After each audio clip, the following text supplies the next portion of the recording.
आज 11 मई है और आज हम क्लास 10th के एक चैप्टर रासायनिक अभिक्रिया के अंतर्गत एक टॉपिक है संयोजन अभिक्रिया की हम चर्चा करेंगे। इसके पहले हम गणेश जी को नमन करते हैं। ये विघ्नहर्ता हैं, सभी के दुख दर्द को दूर करें और सबकी मनोकामना को पूरा करें। गणेश जी को नमन करते हुए हम आज के इस स्टडी की शुरुआत कर रहे हैं। ये चैप्टर है संयोजन अभिक्रिया।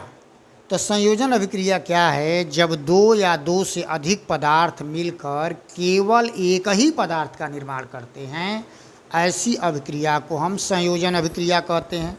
जैसे मान लीजिए कि चूना का सूत्र होता है CaO। तो CaO जब पानी से क्रिया करेगा, CaO जब पानी से क्रिया करेगा H2O से, तो बनेगा CaOH का ट्वाइस। इसको चूने का पानी कहते हैं या बूझा हुआ चूना कहते हैं, या इसका रासायनिक नाम है कैल्शियम हाइड्रॉक्साइड। तो आप देख रहे हैं यहाँ पर चूना एक पदार्थ है और पानी एक पदार्थ है। दोनों मिल कर के जो उत्पाद बन रहा है वो बन रहा है CaOH का ट्वाइस। इसको कहेंगे CaOH का ट्वाइस। चूना और पानी इस रासायनिक अभिक्रिया में भाग लिए हैं, तो इसको हम संयोजन अभिक्रिया, इसको हम अभिकारक कहते हैं। जो पदार्थ रासायनिक अभिक्रिया में भाग लेते हैं उसे हम अभिकारक कहते हैं, और अभिक्रिया के परिणाम स्वरूप जो पदार्थ बनता है उसको हम कहते हैं उत्पाद।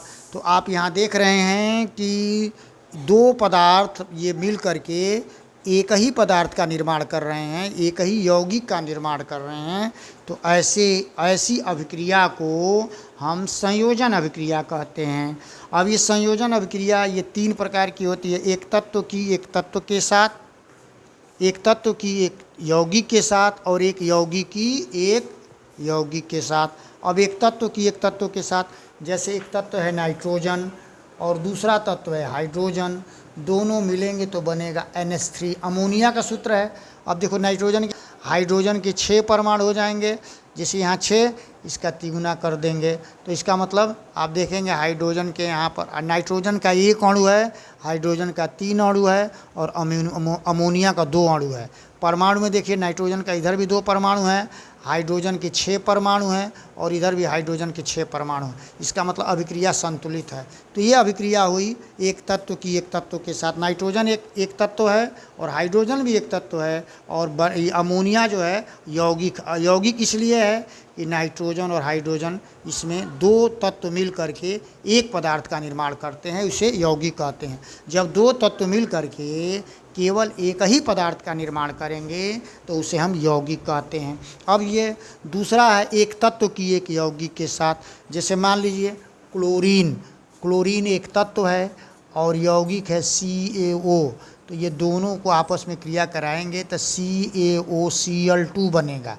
अब यहाँ देखेंगे तो एक तत्व क्लोरीन एक तत्व है, चूना एक यौगिक है, और दोनों मिल करके बनाए हैं CaOCl2। ये CaOCl2 विरंजक चूर्ण का सूत्र है, विरंजक चूर्ण का। अब आप तीसरा आया है कि एक यौगिक की एक यौगिक के साथ।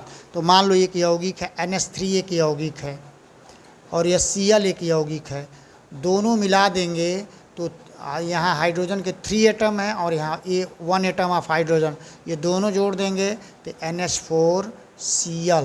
NH4Cl अमोनियम क्लोराइड का सूत्र है।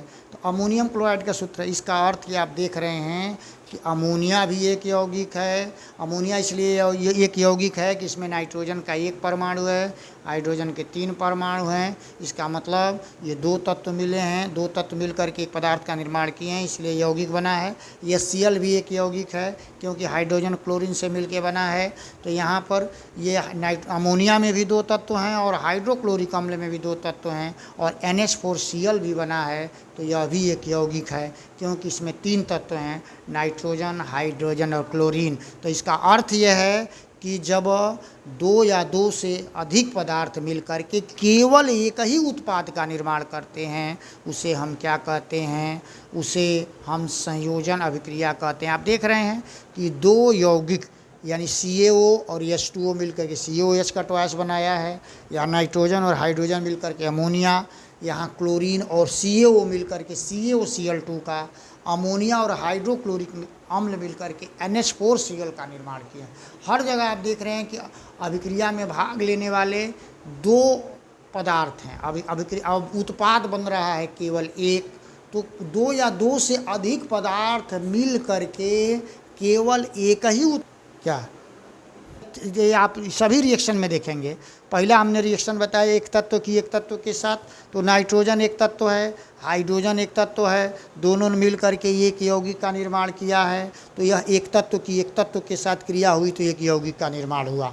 दूसरा, एक तत्व की एक यौगिक के साथ क्रिया हुआ तो एक यौगिक का निर्माण। तीसरा, एक यौगिक की एक यौगिक के साथ क्रिया हुई तो एक यौगिक का निर्माण हुआ। तो ये जो संयोजन अभिक्रिया है, तीनों प्रकार की अभिक्रियाओं में केवल एक ही यौगिक का या एक उत्पाद का निर्माण होगा।